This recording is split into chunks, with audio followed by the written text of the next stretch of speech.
Hello students, आज हम लोग पढ़ेंगे क्लास 12th के chapter 5th magnetism and matter के टॉपिक द बार मैग्नेट। और उसके अंदर हम लोग देखेंगे कि बार मैग्नेट सोलेनॉइड से किस तरीके से रिजेंबल करता है, यानी कि bar magnet as an equivalent solenoid.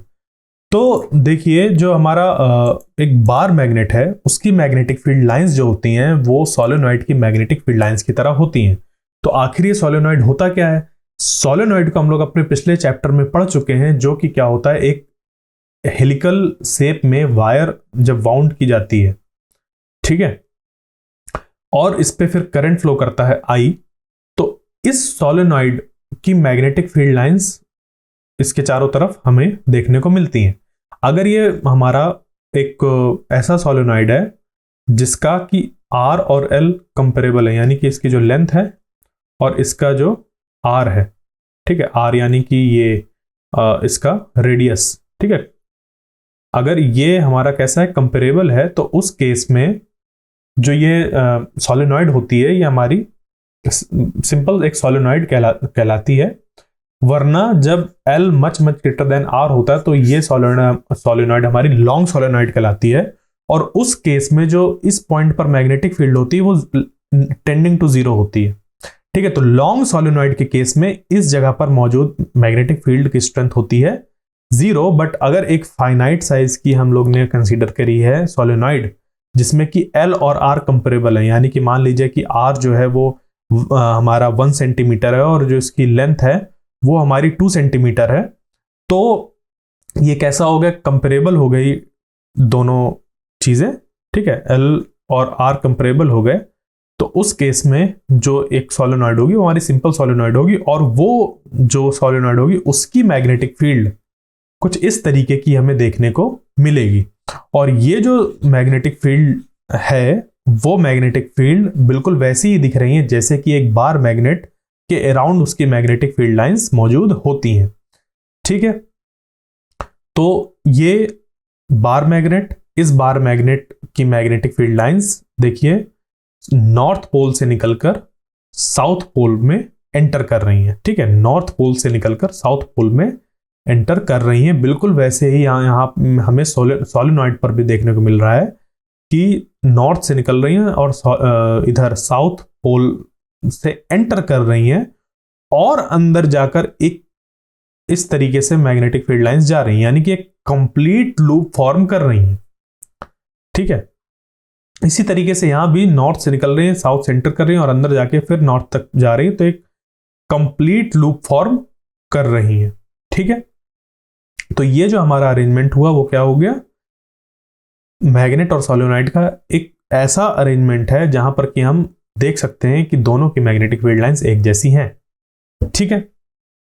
पिछले चैप्टर में हम लोग ने यह पढ़ा था कि जो करंट लूप है वो as a magnetic dipole behave करता है, ठीक है। यानी कि हम लोग ने क्या किया था, एक सर्कुलर लूप लिया था और उस सर्कुलर लूप के एक्सिस पे मैग्नेटिक फील्ड निकाली थी, जिसका इसकी मतलब यानी कि एक्सिस पे मैग्नेटिक फील्ड निकाली थी, और वो भी कैसा, फार डिस्टेंस पे मैग्नेटिक फील्ड निकाली थी, जो कि निकल कर आई थी हम लोग की B axial is equal to mu naught upon 4 pi, और ये यहां पर आ गया था 2m अपॉन आर क्यूब, ये निकल कर आई थी। मैग्नेटिक फील्ड इस सर्कुलर करंट लूप की वजह से इसकी एक्सिस पे ऑन द फार साइड, ठीक है, यानी कि जब हम लोग ने यहां से ये वाली जो डिस्टेंस है ये x, ये मान लिया कि ये बहुत बड़ी है एज कंपेयर टू इस करंट लूप की रेडियस से, ठीक है।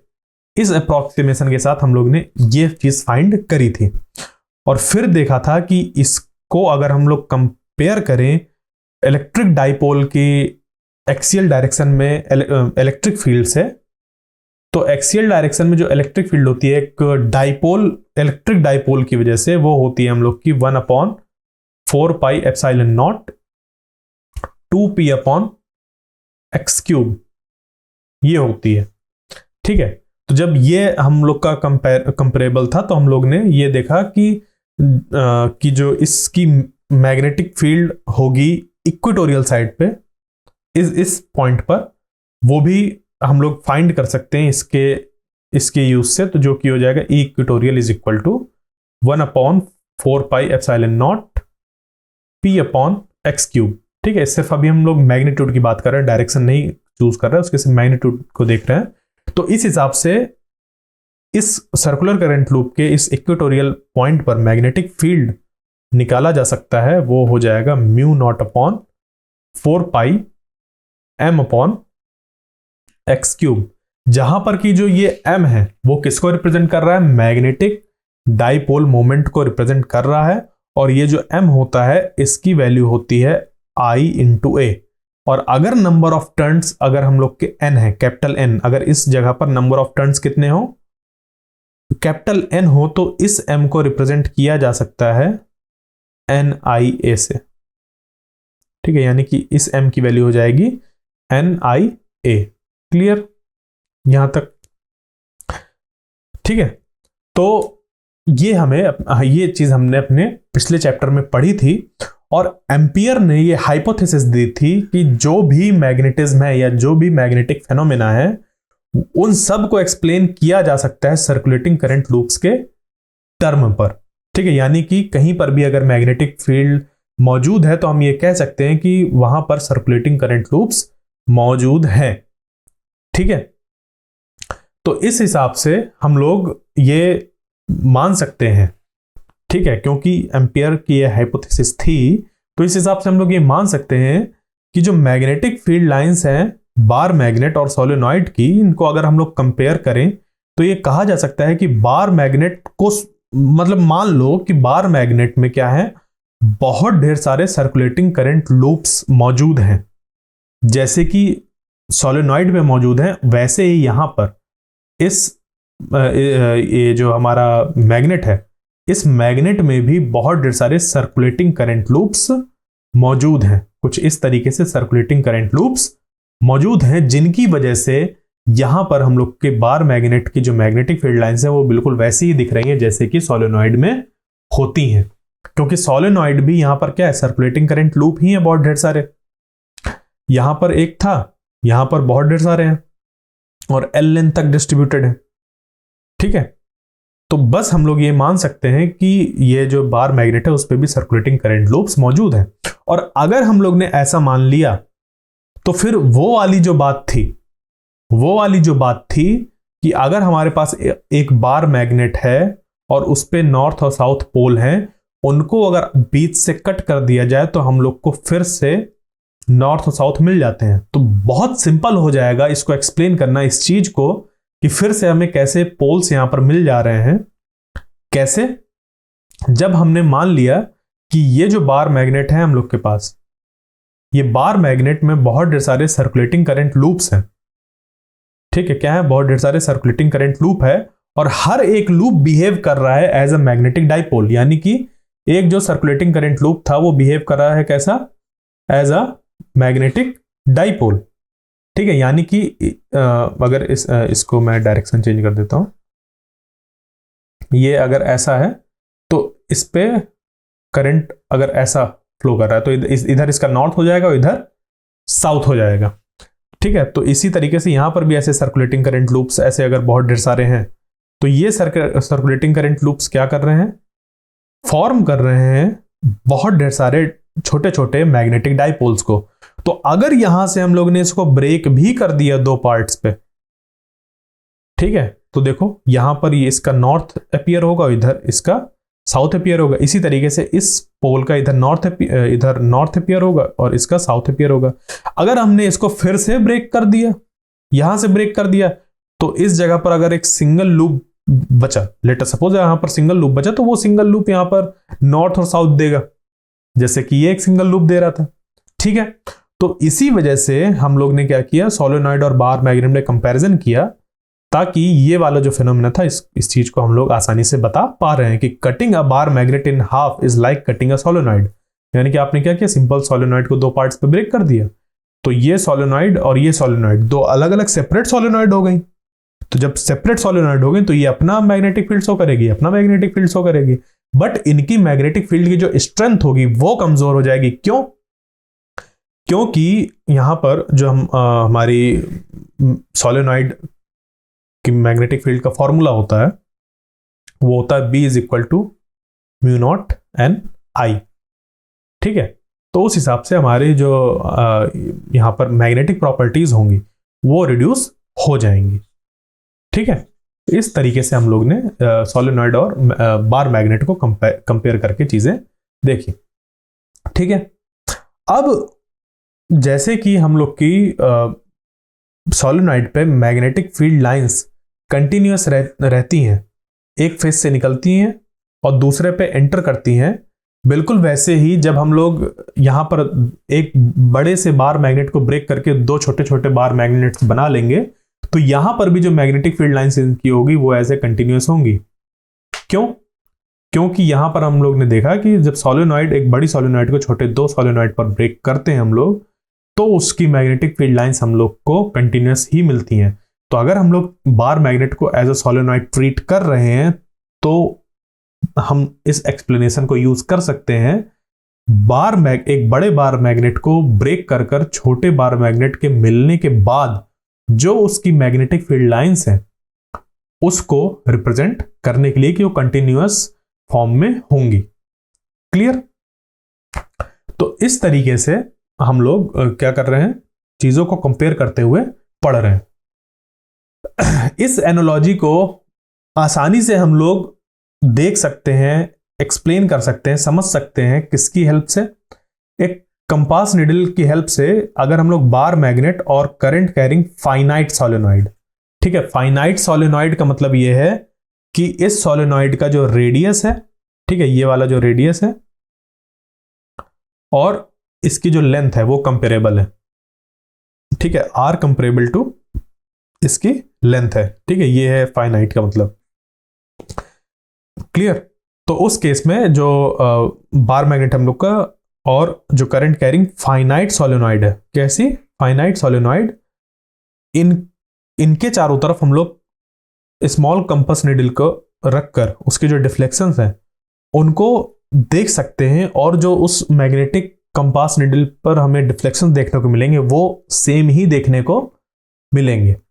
ठीक है, चाहे हम वो चेक करें करंट कैरिंग फाइनाइट सोलेनॉइड से, चाहे वो बार मैग्नेट की हेल्प से करें, हमें एक जैसे ही देखने को मिल सकते हैं। तो जो ये एनालॉजी ले रहे हैं हम लोग कि बार मैग्नेट को एक सोलेनॉइड मान लो और उस सोलेनॉइड को मानने के बाद हम लोग इस चीज को एक्सप्लेन कर सकते हैं कि एक बार मैग्नेट को ब्रेक करने के बाद हमें फिर से क्यों छोटे छोटे बार मैग्नेट्स मिल जा रहे हैं, उनके पोल यहां पर क्यों फॉर्म हो जा रहे हैं, उसको हम लोग एक्सप्लेन कर रहे हैं एनालॉजी लेकर। तो हमारा ये एनालॉजी लेना सिर्फ एक कोई ऐसा मैथमेटिकल कंस्ट्रक्ट नहीं या हमें सिर्फ जवाब देना था तो इसलिए कर लिया, नहीं, ऐसा नहीं है। ये सच में फिट बैठ रही है, ये सच में ऐसा लग रहा है कि हाँ ये दोनों सेम ही चीजें हैं। क्यों? क्योंकि हम लोग ने यहां पर एक कंपास निडल को मूव करके देखा जब, तो वो सेम बिहेवियर शो कर रही है, चाहे वो हमने उसको रखा हो करंट कैरिंग फाइनाइट सोलेनॉइड के पास, चाहे रखा हो उसको बार मैग्नेट के पास, दोनों जगह एक ही जैसा बिहेवियर शो कर रही है। तो हम कह सकते हैं कि बार मैग्नेट की जो मैग्नेटिक फील्ड्स हैं वो बिल्कुल सोलेनॉइड की मैग्नेटिक फील्ड की तरह हैं। इस वजह से हम लोगों ने बार मैग्नेट की मैग्नेटिक फील्ड लाइंस और उसकी जो फेनोमेना है उसको एक्सप्लेन करने के लिए सोलेनॉइड का इस्तेमाल किया। क्लियर? तो अब यहां पर देखिए कि ये जो हमारा यहां पर बार मैग्नेट है, ठीक है, कि हमें पता है सोलेनॉइड की जो मैग्नेटिक फील्ड होती है, ठीक है, एक्सियल डायरेक्शन पर, उसको हम लोग निकालें अगर तो वो निकल कर आएगी कितनी, B is equal to mu naught upon 4 pi into 2m upon R cube, जहां पर की जो R होगी इधर से इसकी ये डिस्टेंस होगी R, ठीक है, जो M है वो M है हम लोग का मैग्नेटिक डाइपोल मोमेंट इस सोलेनॉइड का, ठीक है। तो हम लोग निकाल सकते हैं एट अ लार्ज डिस्टेंस, यानी कि ये जो R है, ये जो स्मॉल r है, ये जो हम लोग यहां से डिस्टेंस ले रहे हैं R, ये R इस सोलेनॉइड के जो दोनों डायमेंशन है L और R, L क्या है इसकी लेंथ और R क्या है इसका रेडियस, इन सब से काफी बड़ा हो, ठीक है, इन दोनों से क्या हो काफी बड़ा हो। तब हम बोल रहे हैं लार्ज डिस्टेंस पर एक्सियल डायरेक्शन पर जो मैग्नेटिक फील्ड होगी उसकी स्ट्रेंथ इतनी होगी, क्योंकि हमें अप्रोक्सीमेशन लेना होता है। पास में देखो जो मैग्नेटिक फील्ड लाइंस होती हैं वो अलग तरीके से बिहेव करती हैं। यहाँ पर और भी टर्म्स आएंगे जब हम लोग पास पर मैग्नेटिक फील्ड देखेंगे, बट जब इसी चीज को हम लोग बहुत दूर देख रहे हैं कहीं पर, ठीक है, इस सोलेनॉइड से किसी दूर जगह पर हम लोग देख रहे हैं, तो उस केस में जो मैग्नेटिक फील्ड हमें एक्सियल डायरेक्शन पर देखने को मिल रही है उसका जो मैग्नीट्यूड है वो है इतना, B is equal to mu naught upon 4 pi 2m upon r cube. ठीक है, तो ये जो बार मैग्नेट है, इस बार मैग्नेट की भी मैग्नेटिक फील्ड इस जगह पर हम लोग ये निकाल सकते हैं। ठीक है, फिर उसके बाद ये जो बार मैग्नेट की मैग्नेटिक फील्ड लाइन के लिए हमने एक्सप्रेशन यूज किया, B is equal to mu naught upon 4 pi 2m upon r cube. ये देखो, ये जो एक्सप्रेशन था ये सोलेनॉइड के लिए था, इसी एक्सप्रेशन को हम लोग इस पे इस्तेमाल कर सकते हैं और साथ ही में इस एक्सप्रेशन को ऑब्टेन कर सकते हैं एक्सपेरिमेंटली, यानी कि इस बार मैग्नेट की मैग्नेटिक फील्ड फाइंड करें और उसको इस एक्सप्रेशन में फिट करने की कोशिश करें, या फिर इस बार मैग्नेट की यहां पर मैग्नेटिक फील्ड फाइंड करें और इस तरीके का एक एक्सप्रेशन बनाने की कोशिश करें, तो एक्सप्रेशन बिल्कुल ऐसा ही बनकर आएगा। ठीक है, तो इससे हम लोग भी ये चीज इस्टेब्लिश कर सकते हैं कि सोलेनॉइड और बार मैग्नेट जो है वो एक जैसी मैग्नेटिक फील्ड प्रोड्यूस करते हैं। देखिए, एक्सपेरिमेंटली हम लोग जो सोलेनॉइड की मैग्नेटिक फील्ड का एक्सप्रेशन था, ये एक्सियल डायरेक्शन पर दूर कहीं पर मैग्नेटिक फील्ड का जो एक्सप्रेशन था, उसको हम लोग इस बार मैग्नेट की मैग्नेटिक फील्ड एक्सपेरिमेंटली ऑब्जर्व करें अगर हम लोग, और फिर इस एक्सप्रेशन तक अगर पहुंचे तो हम लोग पहुंच सकते हैं, यानी कि एक्सपेरिमेंटली हम लोग जो रिजल्ट्स निकल कर आए उनका यूज करके फिर इस एक्सप्रेशन तक पहुंच सकते हैं, जो कि ये एक्सप्रेशन किसका था, सोलेनॉइड के लिए था। यानी कि ये और ये सिमिलर मैग्नेटिक फील्ड्स को प्रोड्यूस कर रहे हैं। तो इस वजह से भी हम लोग बार मैग्नेट की को जो बार मैग्नेट है उसकी प्रॉपर्टीज और बार मैग्नेट जो है उसकी मैग्नेटिक फील्ड, उन सबको एक्सप्लेन करने के लिए सोलेनॉइड मान सकते हैं उसको। ठीक है, क्लियर?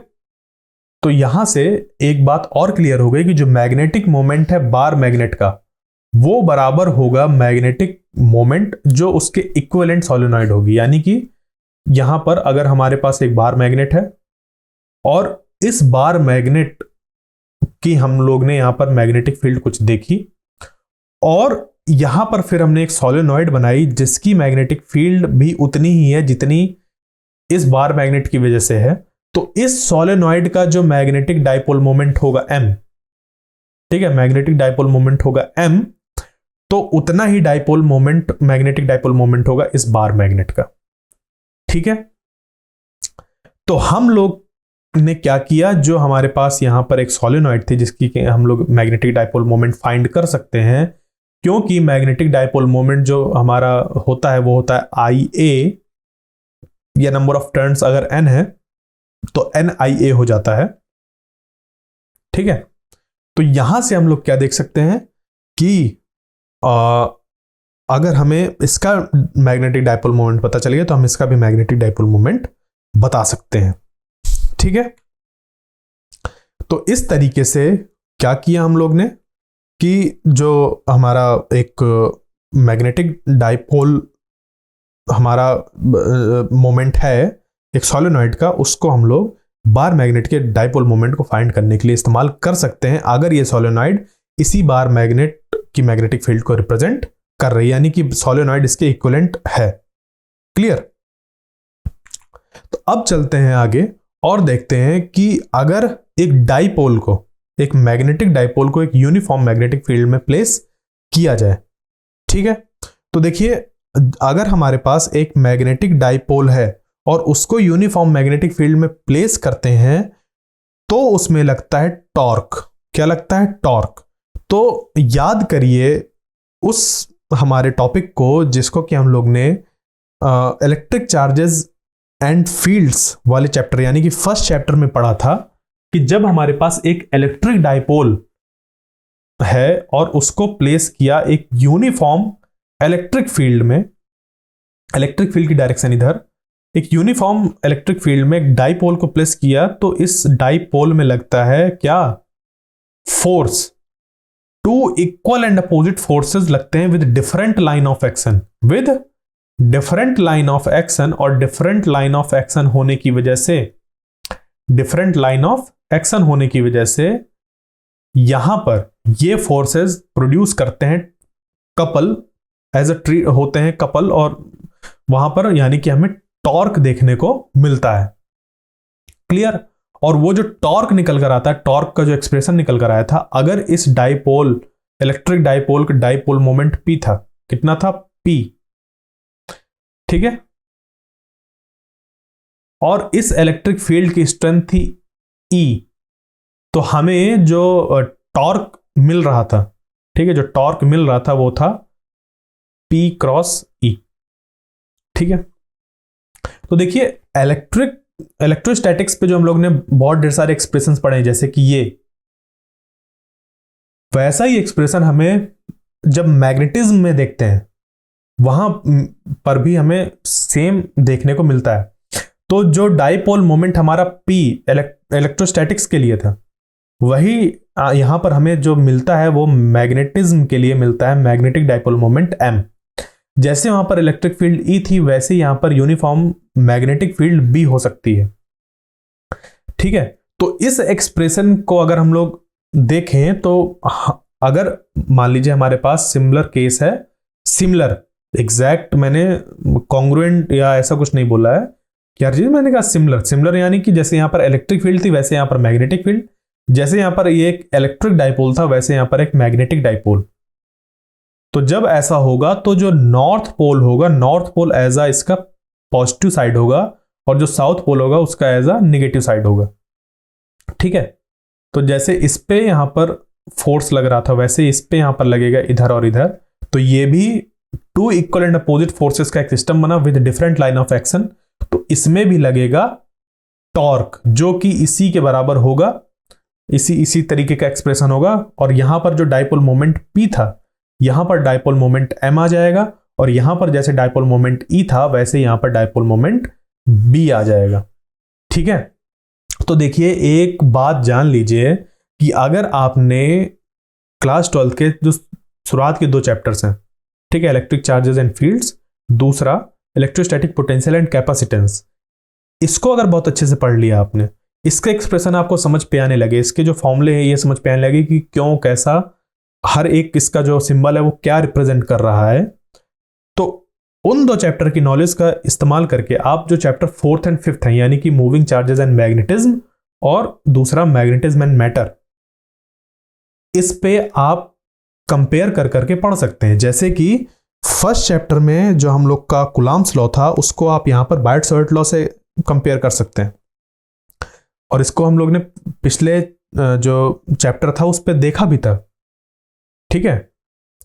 जैसे हम लोग ने शुरुआत में पढ़ा था गॉसेस लॉ, वैसे ही मूविंग चार्जेस एंड मैग्नेटिज्म में था amperes circular law. Gauss's law में हमारे पास एक स्फेयर होता था, मतलब एक सरफेस होती थी, स्फेयर नहीं कहेंगे उसको क्योंकि हर जगह स्फेयर फॉर्म नहीं होता, तो वहां पर गॉसियन सरफेस होती थी। वैसे ही एम्पियर सर्कुलर लॉ में हमारे पास एक एम्पिरियन लूप होता है, ठीक है। इसी तरीके से जो एक्सप्रेशन होता है वो जहां पर म्यू नॉट अपॉन 4 पाई है, जैसे mu naught upon 4 pi 2m upon r cube, जैसे ये अभी ये देखने को मिला, ये किसके लिए था, मैग्नेटिक फील्ड के लिए था फार पॉइंट पर, ठीक है।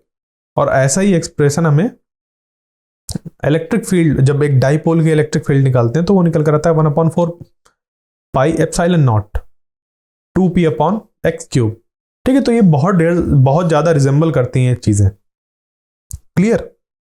जैसे कि जो एप्सिलॉन नॉट 1/एप्सिलॉन नॉट है वो रिप्लेस हो जाता है म्यू नॉट से, 4 पाई जो है वो वैसा का वैसा ही है, जो यहां पर इलेक्ट्रिक या इलेक्ट्रोस्टैटिक्स पे जो डाइपोल मोमेंट P था वो यहां पर मैग्नेटिक डाइपोल मोमेंट बन रहा है, जो वहां पर इलेक्ट्रिक फील्ड थी वो यहां पर मैग्नेटिक फील्ड है।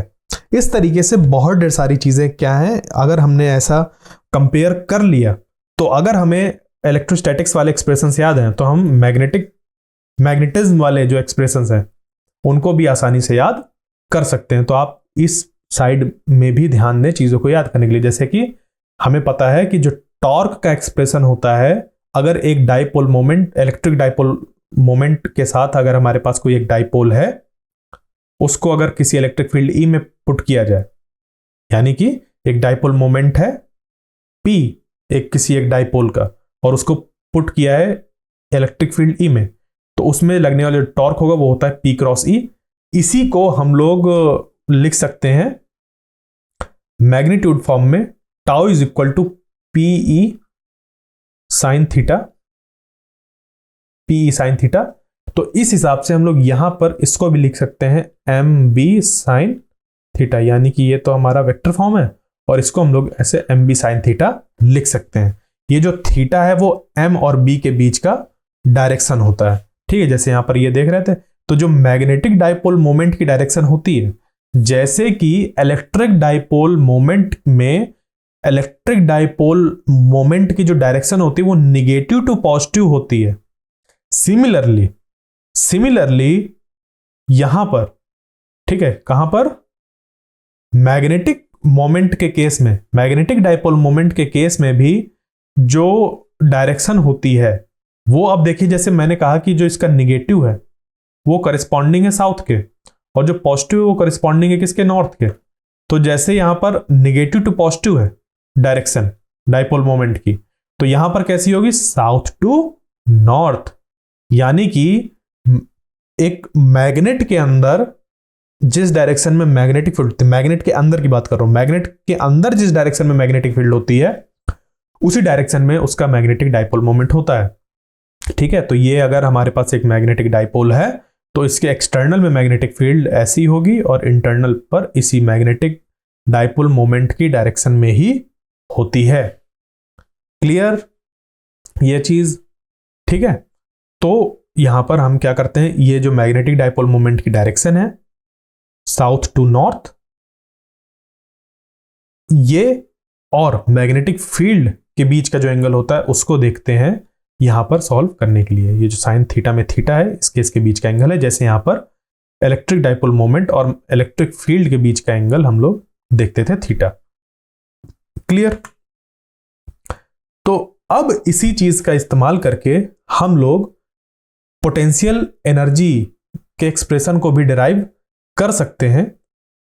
तो देखिए हमारे पास ये निकल कर आ गया, जो टाउ है वो है एम बी साइन थीटा, वो है एम बी साइन थीटा, जहां पर एम है मैग्नेटिक डाइपोल मोमेंट, बी है मैग्नेटिक फील्ड, साइन थीटा में थीटा इन दोनों के बीच का एंगल।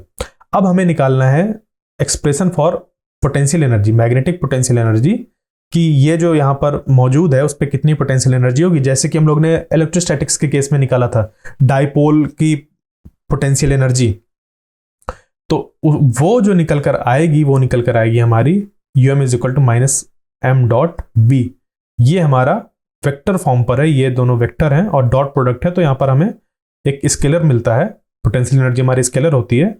इसी को हम लोग अगर लिखना चाहें तो लिख सकते हैं minus M B cos theta, क्योंकि जो डॉट प्रोडक्ट होता है वो कॉस थीटा को रिप्रेजेंट करता है। और ये कैसे निकल कर आया, सिंपल देखिए, इसको निकालने के लिए हमने इस्तेमाल किया ये कि U is equal to 0 to theta tau D theta, ठीक है।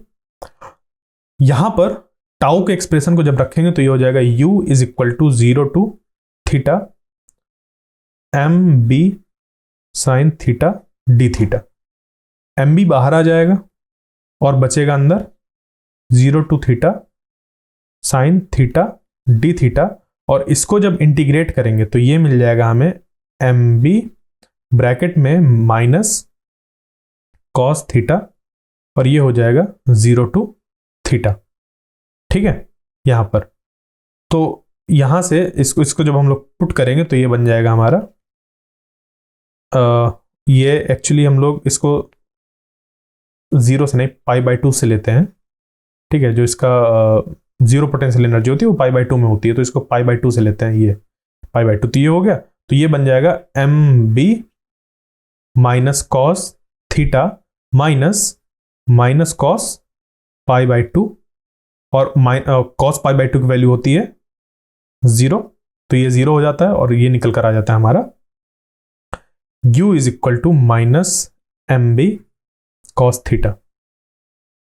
ठीक है, ये चीज, तो ये एक्सप्रेशन निकल कर आ गया और ये हमें मिला, ये इससे हम लोग वापस चल सकते हैं और इसको वेक्टर फॉर्म पे m डॉट बी लिख सकते हैं। ठीक है, तो यहां पर अगर हम लोग देखें कि थीटा की वैल्यू जब 0 होगी, यानी कि ये थीटा जब 0 होगा तो ये पूरा का पूरा इस तरफ ऐसे अलाइंड होगा। ठीक है, ये पूरा का पूरा इस तरफ अलाइंड होगा, यानी कि साउथ इधर नॉर्थ इधर होगा। उस केस में जो पोटेंशियल एनर्जी निकल कर आएगी वो निकल कर आएगी, क्योंकि cos 0 की वैल्यू होती है 1, तो वो निकल कर आएगा माइनस एम बी, वो निकल कर आएगा माइनस एम बी 0 डिग्री पर। ठीक है, ये है यहां पर पोटेंशियल एनर्जी मिनिमम।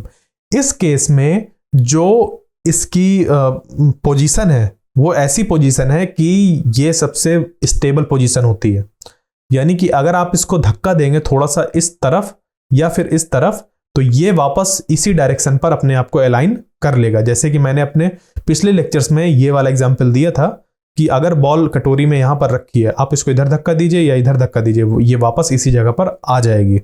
ठीक है, क्लियर? तो उसी तरीके से यहां पर भी है कि ये स्टेबल पोजीशन है, अगर आप उसको उधर धक्का देंगे तो ये इधर आ जाएगा, इधर धक्का देंगे तो उधर चला जाएगा। और फिर इस पे आती है एक पोजीशन जहां पर कि जो एंगल होता है वो होता है 180 डिग्री, यानी कि ये एकदम अपोजिट डायरेक्शन में हो जाता है, नॉर्थ इधर साउथ इधर। तो मैग्नेटिक डाइपोल मोमेंट का डायरेक्शन इधर, मैग्नेटिक फील्ड का डायरेक्शन इधर, इनके बीच का एंगल 180 डिग्री। ठीक है, उस केस में जो यहां पर फॉर्म होता है पोटेंशियल एनर्जी का एक्सप्रेशन, वो हो जाता है um is equal to minus M B फिर cos 180 डिग्री, और cos 180 की वैल्यू होती है -1, इसको लिख लीजिए, cos 180 की वैल्यू होती है -1, तो ये हो जाएगा minus M B into -1 is equal to हो जाएगा एम बी, यानी कि 180 डिग्री पर जो हमारी पोटेंशियल एनर्जी होती है वो होती है मैक्सिमम, वो कितनी होती है? मैक्सिमम होती है। और ये जो पोजीशन होती है ये बहुत ही अनस्टेबल है, यानी कि जैसे आप एक बहुत ऊंची बिल्डिंग में खड़े हो, आपकी पोटेंशियल एनर्जी तो बहुत ज्यादा है बट आप हाईली अनस्टेबल है, यानी कि अगर आप हल्का सा लुढ़क कर इधर आ गए तो सीधे लुढ़क आएंगे नीचे। ठीक है, यानी कि अगर इस पोजीशन पर जब मैग्नेटिक डाइपोल ऐसा रखा है कि पूरा का पूरा इस तरफ है, अब इस पोजीशन पर अगर कोई इसको हल्का सा धक्का इधर देगा तो ये पूरा का पूरा इधर से घूमकर उसकी पोजीशन इधर हो जाएगी। ठीक है, तो ये जो यहां पर पोजीशन थी वो कैसी थी? Highly unstable. क्लियर? तो इस तरीके से हम लोग का जो हमारे पास एक मैग्नेटिक डाइपोल मोमेंट की जो पे लगने वाला जो टॉर्क है या उसके मैग्नेटिक पोटेंशियल एनर्जी का एक्सप्रेशन है वो हम लोग ने आज फाइंड किया। तो नेक्स्ट लेक्चर तक के लिए थैंक यू।